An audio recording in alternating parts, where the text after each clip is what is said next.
Hello and welcome to Tara's Reality. Today's recap is of Newlyweds, Nick and Jessica, Season 1, Episode 2, Newlyweds and Dancers. The episode starts with a couple going out to eat at Baja Fresh. Are they still in business, by the way? Jessica tells Nick to start opening doors for her and later complains about how he shouldn't eat onions if he wants to be kissed. To which Nick replies, I'm not gonna blow a good meal for a kiss. Look, everyone's relationship, preferences, and boundaries are different. And of course, reality TV isn't real. At least some situations are manufactured or edited to play out in a way that suits character archetypes, storylines, etc. With that being said, some of the things Nick says and does kinda give me the ick. I think the point of this scene was to show how different they are in terms of expectations and behavior, but instead it comes off as Nick being inconsiderate. Nick tells Jessica that he has to audition female dancers for an upcoming live performance and music video. Jessica says her jealousy is understandable given their careers in the music industry, and how she trusts Nick but not the other girls. I know he adores me. It's not that. It's just the fact that I know people adore him. I understand how she feels, but infidelity can happen at any time regardless of occupation, tax bracket, etc. And we can only control ourselves, not other people.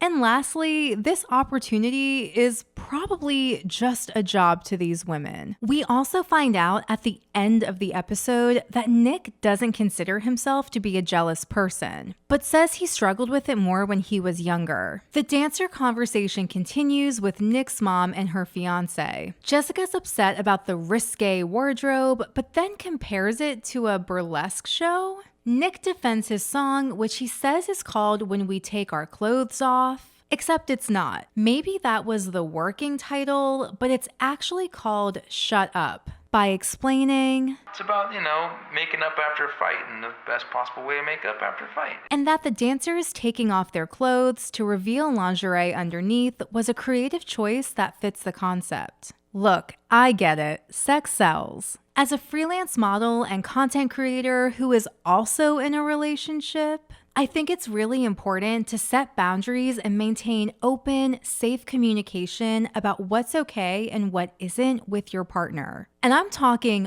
early on, like way before you make an account or go to an audition. There's a fine line between control and compromise, and it's okay to want different things. For example, my present day work would probably send my ex into a coma, which is why I'm blessed to have my boyfriend now who's loving and supportive. Especially if you're in a long-term serious relationship, it's crucial to consider your partner's feelings if you're gonna partake in spicy antics. Oh yeah, this is also Nick's solo debut since leaving the boy band 98 Degrees. Now it's the dreaded audition, and Nick, along with his brother-in-law, aka Jessica's brother, is obviously excited. Meanwhile, Jessica is on her way to the studio. All right, Hoochie Mamas, bring it on. And her presence makes Nick uncomfortable. Obviously, the routine and outfits are meant to be sexy, and the editing makes things feel awkward. They have some of the girls improvise with Nick, and some of them make the cut. While Nick's at rehearsal, Jessica buys some lingerie to size up the dancers. Despite her concerns, Nick seems a bit uncomfortable and awkward with the other women. Where do I put my hands? I don't wanna... It doesn't help that the choreographer, Robin Anton, and some of the dancers are making jokes and comments about groping or unbuttoning his pants. Like, okay, maybe that's a little too far. What do y'all think? After shopping, Jessica calls Nick to tell him that she spent almost $750 on 2 bras and 2 panties. Honey Burdette, is that you? When Nick asks her why she didn't look at the price tags, Jessica explains, I didn't look at the price tag. I just signed it, and then I came outside and looked at the receipt, and I was like, oh my God, $750.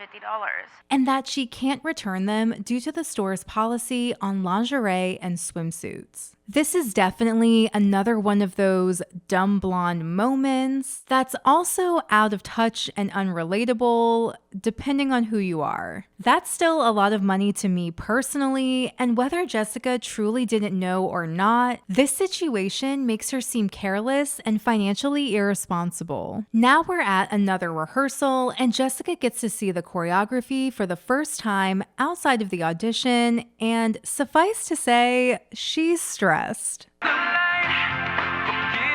Jessica knows it's supposed to make him look cool and desirable, but still doesn't like all the touching and grabbing. Nick's manager, Larry Rudolph, encourages him to pull back a little, mostly for Jessica, to which Nick is willing to change and complies. Then the couple tries to rehearse a song together, but there's still some tension between them. Nick says, We try to keep our business out of our personal lives as much as we can. but that ultimately the two are related. And then Jessica spills some tea about Nick while talking to her mom in the car. You were in a bad mood when I was kissing Ashton Kutcher on the 70s show.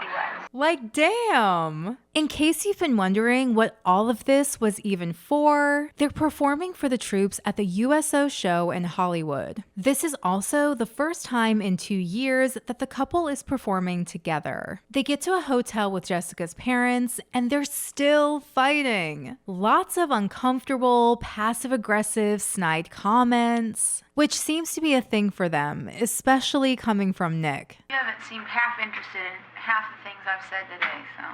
Everything's coming in your mouth is you crying about something. I'm not interested. It's probably unfair to judge their relationship from this scene, but the vibes are just bad and I don't like it. We then have another rehearsal where the vibes are, you guessed it, still off.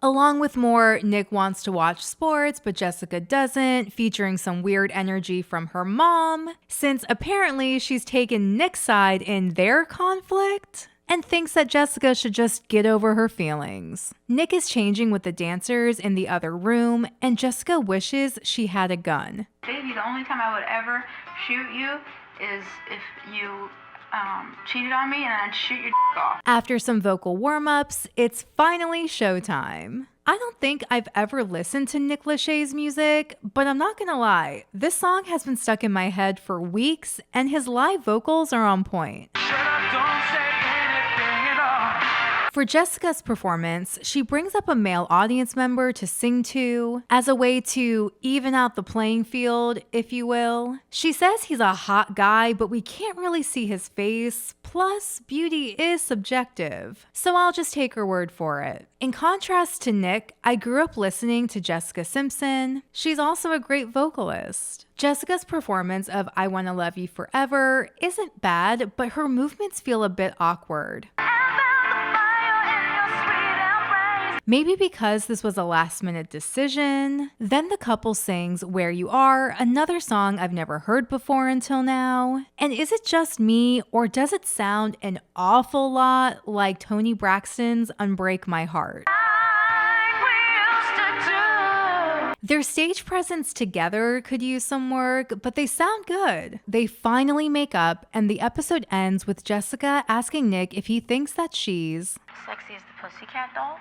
which definitely has Would You Still Love Me If I Was a Worm energy. And that's a wrap. Thank you so much for watching. Let me know your thoughts about everything we just watched and any fun facts or anecdotes related to the show down in the comment section. Please like this video if you did and subscribe for more nostalgia and reality TV recaps.